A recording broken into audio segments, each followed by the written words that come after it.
Hey, good morning on this Thursday. It is Maundy Thursday. It's the day we celebrate when Jesus had the Last Supper with his disciples and took communion and told us about the bread and the cup representing his body that was broken and his blood that was shed. And it's something that a lot of us would do at our churches on this day. And for many of us, we know that for us, we can do that at home with grape juice or wine and bread and just commemorate that. It's the last supper that he had with his disciples. It was the last night before he's crucified, and so it's a very special time in the midst of Holy Week. So I hope you guys are having a good Thursday so far, wherever you are. Hope you're staying safe and all those good things that you need to do.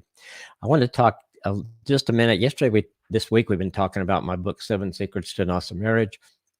We talked about stop, and that was stopping the insanity. We talked about that the first day, stop doing the things in your marriage that that are just not working. In other words, you do the same thing over and over and you don't expecting different results, you don't get different results, and that's stopping the insanity. Yesterday, we talked about how to start pursuing God together as a couple, and we talked about praying together and doing YouVersion Bible plans together and other ways that you can do that as a couple.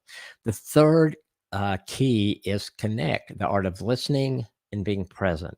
One of those things that's so important in a marriage is to be able to connect, to be able to feel like you're one, that two become one. And the way we do that is really living life with someone on a very deep level.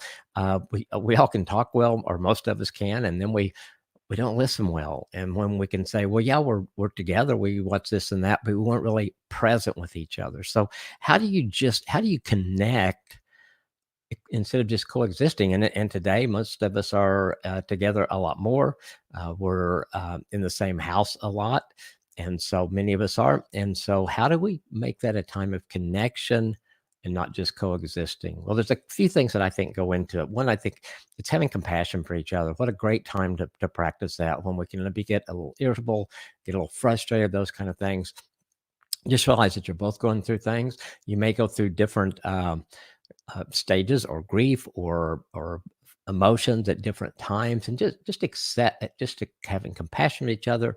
And then it's just accepting each other, accepting your differences, accepting that this is the person God gave me for the rest of my life, and accepting that person, not trying to change them. So having compassion, accepting our spouse just as they are, and being authentic. That if I want Nancy to be authentic, if I want her to be transparent and honest and open with me, I've got to be authentic too. So it's really just taking that time to be vulnerable, to be open and honest. That connects us. And empathy, putting yourself in your spouse's shoes. How does this perspective, whatever's going on today, how's it look from their perspective? How's their perspective different than mine? And not judging that as right or wrong, but that it's just a little bit different. So those are great ways to connect. Have compassion for each other, accept each other as you are, be authentic yourself, be who you really are, just open up and be totally transparent with your spouse, and then have empathy, taking time to see things through their perspective, to see things as they see them.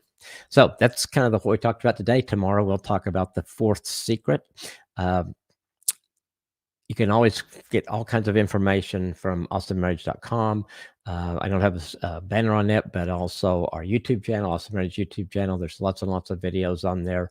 A Better Man podcast came out today. You can have the audio on iTunes or wherever you listen to podcasts, and then the video will be on our YouTube channel. Colby and I is talking about being a manly man, and what does that mean, and how does that really fit into being the kind of husband and father that God wants us to be, or kind of man God wants us to be. So hope you'll check those things out.